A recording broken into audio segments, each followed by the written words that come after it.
Hello guys, சம்மருக்கு ஏற்ற மாதிரி நல்ல ஒரு ஸ்பெஷலான வெந்தய குழம்பு ரெசிபி பார்த்துடலாமா? இந்த கிரேவியை நம்ம மண் சட்டியில் தான் பண்ண போகிறோம். தேவையான அளவு எண்ணெய் ஊற்றிடலாம். கடுகு 1 டீஸ்பூன், வெந்தயம் 1 டீஸ்பூன் போட்டுடலாம். கடுகு வெந்தயம் ரெண்டுமே பொரிஞ்சதுக்கப்புறம் கருவேப்பிலை போட்டுடலாம். லைட்டாக மிக்ஸ் பண்ணி விட்டுட்டு நல்லா ஃபைனாக சாப் பண்ண ஒரு 15 சின்ன வெங்காயம் ஆட் பண்ணிடலாம். எண்ணெயில் நல்லா சின்ன வெங்காயம் வதங்கினதுக்கப்புறம் கொஞ்சமாக சால்ட் ஆட் பண்ணிக்கலாம். அப்படியே மிக்ஸ் பண்ணி விட்டுட்டு கொஞ்சமாக மஞ்சத்தூள்,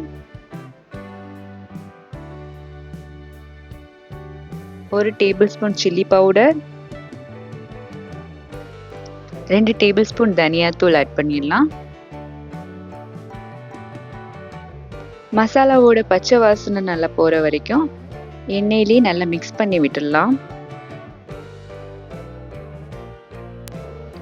லெமன் சைஸ் புளியை ஊற வச்சு அந்த புளி தண்ணியை ஆட் பண்ணிக்கலாம். தேவையான அளவு சால்ட் ஆட் பண்ணி அப்படியே மூடி வச்சு ஒரு 3 நிமிஷம் வேக வச்சுக்கலாம்.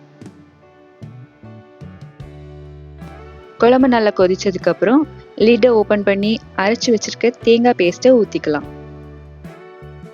தேவையான அளவு தண்ணி ஆட் பண்ணிக்கலாம். குழம்பு நல்லா கொதிச்சு வரப்போ 1 டேபிள் ஸ்பூன் வெந்தய பொடி ஆட் பண்ணிக்கலாம்.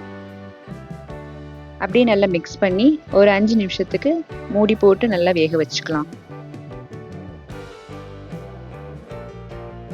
5 நிமிஷத்துல குழம்பு நல்லா ரெடி ஆயிரும். ஒரு கைப்பிடி கருவேப்பிலை ஆட் பண்ணி இறக்கிடலாம்.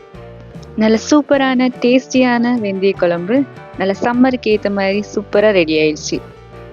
இதை நீங்கள் ரைஸ் கூட வச்சு சாப்பிட்டீங்கன்னா அவ்வளோ செமையாக இருக்கும். இந்த மாதிரி சூப்பரான ரெசிபீஸ்க்கு நீங்கள் ரெசிபீஸ் ஆஃப் சவுத் சேனலை சப்ஸ்கிரைப் பண்ணிக்கோங்க. தேங்க்ஸ் ஃபார் வாட்சிங்.